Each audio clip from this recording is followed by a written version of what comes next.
પોતાના પરિવારની જે પીડા હતી, પડી ગયા હતા એના બાળક, એટલે એનું મન દ્રવિત થયું અને એને આ ભ્રષ્ટાચાર માટે એના ફેસબુક પેજ ઉપર પોતાનું પેજ છે એને આક્ષેપ કરી અને ધારાસભ્ય હોય કે કોઈ પણ એના ઉપર એને આક્ષેપ કર્યો.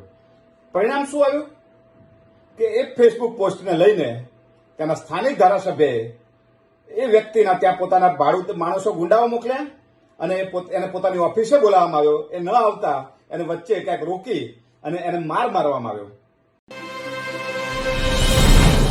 પાટીદાર અનામત આંદોલન સમિતિ પાસના એક નેતા ચિરાગ પટેલનો એક વિડીયો સોશિયલ મીડિયામાં વાયરલ થયો છે અને આ વિડીયોની અંદર ચિરાગ પટેલે એક એવો આરોપ મૂક્યો છે કે ભાજપના કપડવંજના ધારાસભ્ય રાજેશ ઝાલાએ પાટીદાર સમાજના એક યુવાન નિકુંજ પટેલને એમના ગુંડાઓ મોકલીને માર્યો છે અને એની સામે ચિરાગ પટેલ ઉગ્ર આંદોલન કરવાના છે અને ગુજરાતના મુખ્યમંત્રીને પણ મળીને રજૂઆત કરવાના છે એવી એમણે વાત કરી છે. તો આના વિશે હું તમારી સાથે વાત કરીશ. મારું નામ રાજેશ શાહ છે અને તમે જોઈ રહ્યા છો ગુજરાતના સૌથી મોટા ડિજિટલ ન્યૂઝ પ્લેટફોર્મ ખબર છે .com. સૌથી પહેલાં તમે ચિરાગ પટેલનો જે સોશિયલ મીડિયામાં વિડીયો વાયરલ થયો છે એ સાંભળી લો કે ચિરાગ પટેલ શું કહી રહ્યા છે. જય સરદાર, જય સંવિધાન, જય હિન્દ, વંદે માતરમ. હું ચિરાગ પટેલ છેલ્લા 2-3 દિવસથી કપડવંજનો એક ઇસ્યુ ધ્યાનમાં આવ્યો છે અને આજે સોશિયલ મીડિયા અને મીડિયાના માધ્યમથી પણ એ ઇસ્યુને થોડુંક વાચા મળી છે. પરંતુ હું ગુજરાતના લોકોને કહેવા માંગુ છું, આ દેશના લોકોને કહેવા માંગુ છું કે એક વ્યક્તિ કોઈ પણ સમાજનો હોય અને એ વ્યક્તિ જ્યારે પોતાના પરિવાર સાથે આ ચોમાસામાં ક્યાંય રોડ ઉપર જતો હોય અને આ ભ્રષ્ટાચારના લીધે, આ નઘરોડ તંત્રના લીધે એ પરિવાર આ ચોમાસાના લીધે ક્યારેક ખાડામાં એનો પરિવાર પડી જાય, નાનું એનું બાળક પડી જાય છે, એની પત્ની પડી જાય છે અને એનો આક્રોશ જ્યારે ભભૂકી ઉઠે છે ત્યારે એ વ્યક્તિ ફક્ત ને ફક્ત એક આ તંત્ર ઉપર ભ્રષ્ટાચારનો આક્ષેપ કરે છે અને કપડવંજના ધારાસભ્ય રાજેશ ઝાલા ઉપર એક પોતાના ફેસબુક પર પોસ્ટ મૂકે છે અને ભ્રષ્ટાચારની વાત કરે છે. એનો વાંક એટલો જ કે એને પોતાના પરિવારની જે પીડા હતી, પડી ગયા હતા એના બાળક, એટલે એનું મન દ્રવિત થયું અને એને આ ભ્રષ્ટાચાર માટે એના ફેસબુક પેજ ઉપર પોતાનું પેજ છે એને આક્ષેપ કરી અને ધારાસભ્ય હોય કે કોઈ પણ એના ઉપર એને આક્ષેપ કર્યો. પરિણામ શું આવ્યું કે એ ફેસબુક પોસ્ટને લઈને તેના સ્થાનિક ધારાસભ્યએ એ વ્યક્તિના ત્યાં પોતાના ભાડૂત માણસો ગુંડાઓ મોકલ્યા અને એને પોતાની ઓફિસે બોલાવવામાં આવ્યો. એ ન આવતા એને વચ્ચે ક્યાંક રોકી અને એને મારવામાં આવ્યો.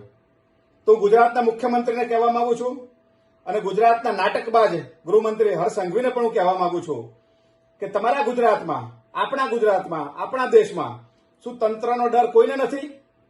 લુખ્ખાઓને ગુંડાઓનો તો છે જ નહીં, પરંતુ તમારા ધારાસભ્યો, આપણા ધારાસભ્યો પણ શું કામ કરી રહ્યા છે? તંત્ર સામે બોલવાનો આ દેશના દરેક નાગરિકનો અધિકાર છે. કોઈ પણ ભ્રષ્ટાચાર સામે પોતાનો અવાજ ઉઠાવવાનો દેશના દરેક નાગરિકનો અધિકાર છે. એ કોઈ પણ સમાજનો હોય.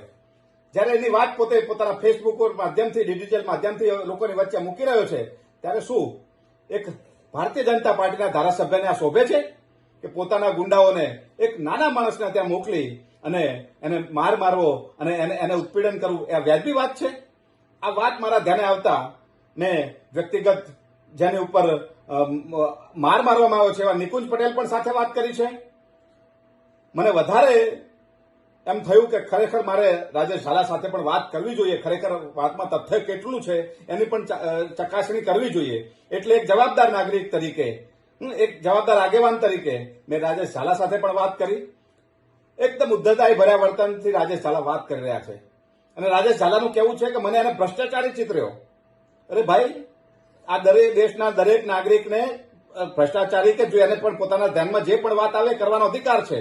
તમે ભ્રષ્ટાચારી નથી, દૂધે ધોયેલા છો, તો પછી તમારે એને કાયદાકીય ભાષામાં જવાબ આપવાનો હતો. તમારે કાયદાકીય લડત લડીને એને જવાબ આપવો હતો. પણ તમે એટલા બધા તાકાતવર થઈ ગયા છો અને છેલ્લા 10-15 વર્ષમાં હું જોઈ રહ્યું છું કે ધારાસભ્યો બેફામ થઈ ગયા છે, મોટા અધિકારીઓ બેફામ થઈ ગયા છે અને આ રાજમાં ગુંડાઓ, લુખ્ખાઓ એટલા બેફામ થઈ ગયા છે કે કોઈને આ તંત્રનો ડર નથી અને કોઈને કાયદાનો પણ ડર રહ્યો નથી. રાજેશ ઝાલા સાથે વાત કર્યા પછી મારે ખેડા જિલ્લાના એસપી રાજેશ ગઢિયા સાહેબ સાથે પણ વાત થઈ છે અને સાહેબને પણ મેં ધ્યાન દોર્યું છે સાહેબ, આ એક ઇસ્યુ કોઈ એક વ્યક્તિ ઉપર હુમલો નથી.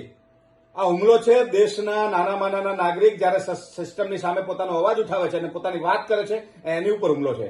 આ કોઈ એક નિકુંજ પટેલ ઉપર હુમલો નથી. એટલે આનું સંજ્ઞાન લેવામાં આવે અને ખરેખર કાયદાની કાર્યવાહી જે પણ થતી હોય એ ઝડપથી કરવામાં આવે એવી મેં રાજેશ ગઢિયા સાહેબ સાથે પણ વાત કરી છે. અને હું સમાજ હોય, પાટીદાર સમાજનો દીકરો છે એટલે ફક્ત પાટીદાર સંસ્થાઓ નહીં પણ હું દરેક આ ગુજરાતની દરેક સંસ્થા, દરેક સમાજના આગેવાનોને કહેવા માંગુ છું કે શું કોઈ ભ્રષ્ટાચાર ઉપર પોતાનો અવાજ ઉઠાવો અથવા પોતાની વાત કરવી ગુનો છે? અને એની સજા શું? ધારાસભ્ય પોતાની આંખ ખુદ શાહી ચલાવીને ગુંડાગીરી કરીને ગુંડાઓને મોકલી, પોતાના લુખાઓને મોકલી અને એવા વ્યક્તિને માર મારે તો શું આ વ્યાજબી વાત છે? આજે નિકુંજ છે, કાલે બીજું કોઈ હશે, કાલે ત્રીજું હશે. ગુજરાતના લોકોએ, આ દેશના લોકોએ જાગવાની જરૂર છે. અને હું માનનીય મુખ્યમંત્રીશ્રીને વિનંતી કરું છું કે આનો તરત ઝડપથી આની ઉપર વિચાર કરો અને કાયદેસરના પગલા ભરી અને રાજેશ ઝાલાને નોટિસ પાઠવો આપની સરકારમાંથી કે ખરેખર આવું કૃત્ય ફરીથી બીજો ધારાસભ્ય ન કરે. આપની સરકારમાં આપ તો દાદાથી ઓળખાવો છો. ખરેખર તમે દાદા કરતા કરતા ખરેખર તમારા ધારાસભ્યો અને તમારા કાર્યકર્તાઓ દાદા બની ગયા એવું લાગે છે. તમે તો ખરેખર સાચા અર્થમાં દાદા છો, પણ આ તો લુખ્ખાગીરીનો જે દાદા કહેવાય ને એવા દાદાઓ તમારા ધારાસભ્યો બની રહ્યા છે. ત્યારે ભૂપેન્દ્રભાઈને પણ વિનંતી કરીએ છીએ, ગૃહમંત્રી તમે હવે આ બધા નાટકોમાંથી બહાર નીકળો અને સાચા અર્થમાં કાયદાનું સ્થાપના ગુજરાતમાં થાય એ દિશામાં આગળ વધો એવી આપ સૌને વિનંતી કરીએ છીએ. જય સરદાર, જય સંવિધાન, જય હિન્દ. હવે ચિરાગ પટેલ આ વિડીયોની અંદર એવું કહી રહ્યા છે કે 2-3 દિવસથી કપડવંજનો એક ઇસ્યુ છે એ મારી સામે આવ્યો છે અને હવે સોશિયલ મીડિયામાં પણ આ ઘટનાને વાચા આપવામાં આવી છે. આ મારે ગુજરાત અને દેશના લોકોને કહેવું છે કે કોઈ એક વ્યક્તિ, પછી ભલે એ કોઈ પણ સમાજનો હોય, તો એ પોતે રસ્તા પરથી જતો હોય અને એનું બાળક અને પત્ની ખાડામાં પડી જાય તો એ ગુસ્સામાં આવીને કોઈ પોસ્ટ મૂકે, ભ્રષ્ટાચારની વાત કરે અને કપડવંજના ધારાસભ્ય રાજેશ ઝાલાની સામે આરોપ મૂકે તો એનો મતલબ એવો કે તમે કોઈની સામે બોલી નહીં શકો. આ પોસ્ટ પછી સ્થાનિક ધારાસભ્ય રાજેશ ઝાલાએ પોતાના ગુંડા મોકલીને આ નિકુંજ પટેલ નામનો જે યુવાન છે કે જે એક્ટિવા પર એની પત્ની અને બાળક સાથે જતો હતો એ ખાડામાં પડી ગયો તો એને ઓફિસે બોલાવ્યો. નિકુંજ ઓફિસે નહીં આવ્યો તો એને રસ્તામાં રોકીને આ ભાજપના ધારાસભ્ય રાજેશ ઝાલાના ગુંડાઓએ માર્યો છે. ચિરાગ પટેલે આગળ કીધું કે ગુજરાતના મુખ્યમંત્રી અને ગૃહ રાજ્યમંત્રી હર્ષ સંઘવીને મારે કહેવું છે કે શું આપણા અને તમારા ગુજરાતની અંદર હવે તંત્રને કોઈનો ડર રહ્યો નથી? ગુજરાતની અંદર લુખ્ખાઓ અને ગુંડાઓનો તો કોઈને ડર છે જ નહીં, પણ દરેક માણસને વાણી સ્વતંત્રતાનો અધિકાર છે અને એના અધિકારનો ઉપયોગ કરે અને આવી રીતના એને મારવામાં આવે. શું એ વ્યાજબી વાત છે? એવો ચિરાગ પટેલે સવાલ ઊભો કર્યો છે. ચિરાગ પટેલે આગળ વિડીયોમાં કીધું છે કે મેં નિકુંજ પટેલ સાથે પણ વાત કરી છે અને એ પછી મેં ધારાસભ્ય રાજેશ ઝાલાની સાથે પણ વાત કરી, પરંતુ એમણે મારી સાથે બહુ ઉદ્ધતાઈભરી વાત કરી હતી. અને ચિરાગ પટેલે કીધું કે જો તમે દૂધે ધોયેલા છો તો તમે એની સામે કાયદાકીય કાર્યવાહી કરો ને, મારવાની શું જરૂર છે? કાયદો તમારા હાથમાં લેવાની શું જરૂર છે? ચિરાગ પટેલે કીધું કે 15 વર્ષથી હું જોઈ રહ્યો છું કે ગુજરાતના ધારાસભ્યો હવે બેફામ બની રહ્યા છે અને આ એક વ્યક્તિ પર હુમલો નથી, દેશની સિસ્ટમ ઉપર હુમલો છે. શું કોઈની સામે અવાજ ઉઠાવવો, શું પોતાની સમસ્યા છે એના વિશે બોલવું એ ગુનો છે? આજે નિકુંજને માર પડ્યો છે, કાલે કોઈ બીજું પણ હોઈ શકે છે. ચિરાગ પટેલે કીધું કે મારે ભૂપેન્દ્રભાઈ પટેલને કહેવું છે કે તમે દાદા તરીકે છો, તમે તો રિયલ દાદા છો, મતલબમાં એક પૌત્રના દાદા હોય એવા તમે સજ્જન માણસ છો, પરંતુ તમારા ધારાસભ્યો તો ખરેખર દાદા બની ગયા છે, જે ગુંડાગર્દી કરે એવા દાદા બની ગયા છે. હવે આ ચિરાગ પટેલની વાત તો થઈ ગઈ. એ પછી અમે ખબર છે .com તરફથી કપડવંજના ભાજપના ધારાસભ્ય રાજેશ ઝાલાને ફોન કર્યો અને રાજેશ ઝાલાની સાથે અમે વાત કરવાનો પ્રયાસ કર્યો, પરંતુ એમના કોઈ ઓફિસમાંથી કોઈએ ફોન ઉચક્યો અને કીધું કે સાહેબ મિટિંગમાં છે.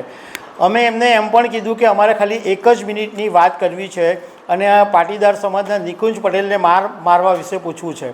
પણ એ માણસે કીધું કે ના, હમણાં મિટિંગમાં છે તો વાત થઈ શકે એમ નથી.